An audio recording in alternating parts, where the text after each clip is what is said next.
I still remember the smell of leather seats in my mom's old car, the hum of the air freshener dangling from the rearview mirror. She had driven me to school and on these quiet mornings pinch my waist through my uniform and whisper, "Slow down on the snacks, kid." In front of neighbors, she was casual. Over the phone, with her friends, she had laughed. She wants more desserts again.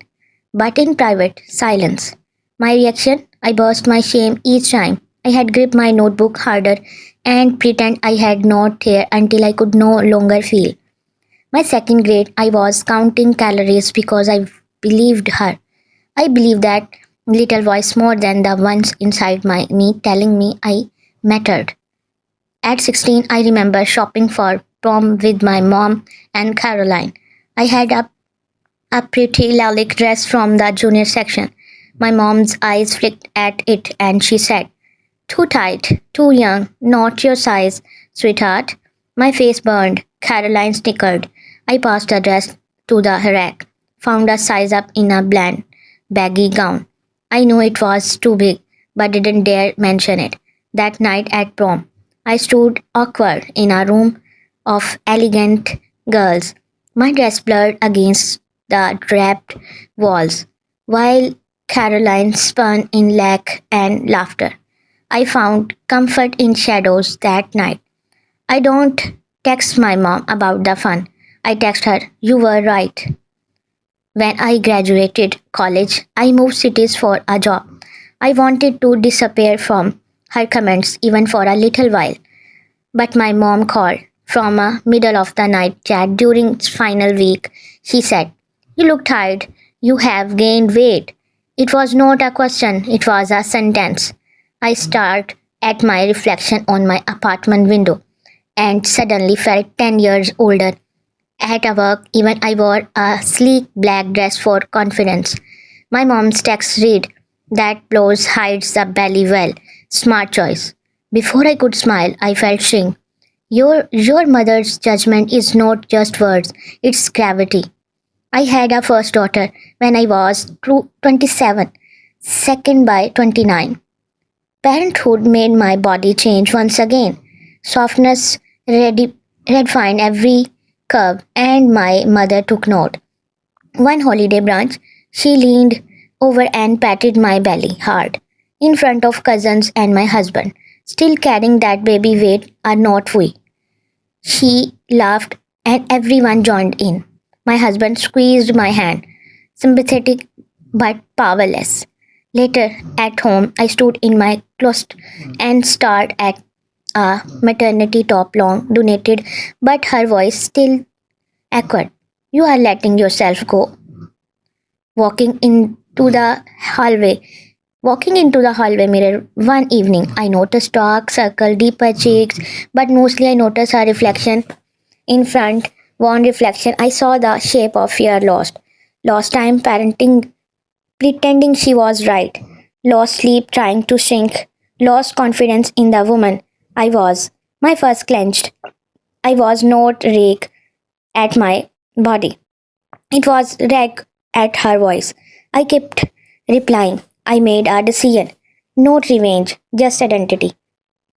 I bought running shoes, got sun off my skin again, ate real food, and reintroduced myself to me. Morning jog. My lungs burn, but clarity washed in with each breath. Whole food, vibrant color, French toast with berries, not guilt. Revealed how deeply I inner, inneralized verbal scar. Shrinking pants, not to myself, but to see my transformation. Friends told me I glowed. My husband told me I shined. A mirror stopped being a judge. It became a friend. I found them in the back of my closet. The pants, the size 14 trousers, faded them elastic waistband, stained pocket, same ones I had worn when she said, "No wonder your husband does not touch you." I pulled them out and traced the waistband with my fingers, felt tears not because of sadness, but because now they were historical artifacts of someone else's story, not mine. I tolerated them, downsize gradually, 14 to 12, then 12 to 10, not out of spite, out of self reclamation. I reached I rehearsed the moment, spoke the words. I pictured this exchange. Mom, that blouse is slimming. Good idea. Me, these don't fit me anymore. Silence. I predicted the clutch of her jaw, the flush rising in her face, the silent retreat. It was not cruelty, it was truth. We were at her house for a small family lunch. No screaming, no nerves, just calm. She delivered her usual shade. Black hides the belly well, does not it? I looked at her, smiled, pulled out the pants, looked her in the eye, and said, "These don't fit me anymore, but maybe you had liked them." She blinked. "I am a 40, sweetie. These would hang off me." I nodded. "They are tailored now to a 10 now. Maybe give them a try. Maybe give them a try." Silence. The fork clinked on a plate. My aunts followed. Mid sentence. My husband's gaze softened, pride mixed with surprise.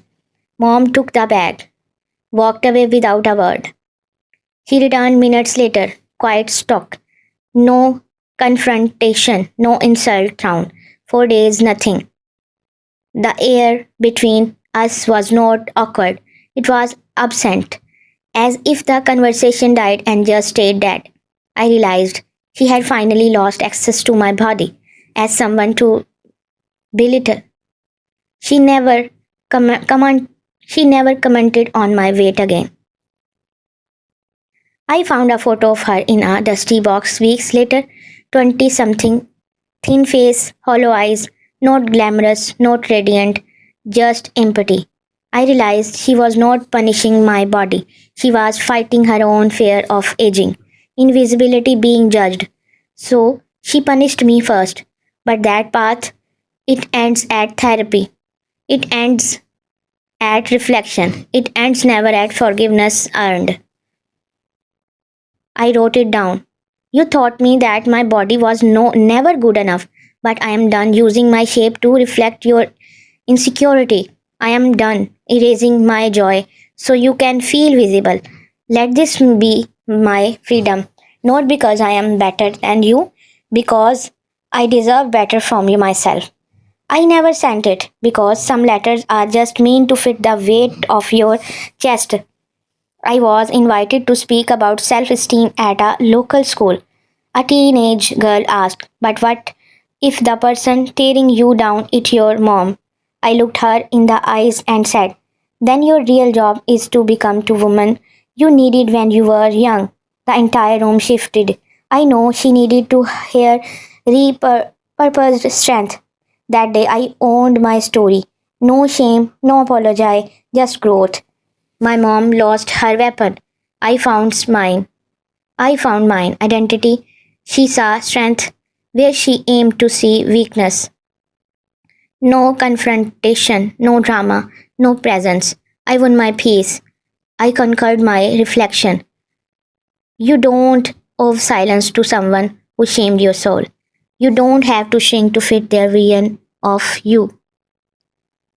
Redemption comes quietly, not in an argument, but by reclaiming your body, your voice, your space.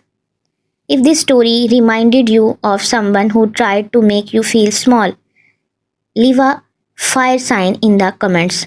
Share in the thread what's your version of the pants they can't fit. Because every size of emotion deserves to be heard. And don't forget to subscribe for more stories of strength, justice, and whisper quiet victories.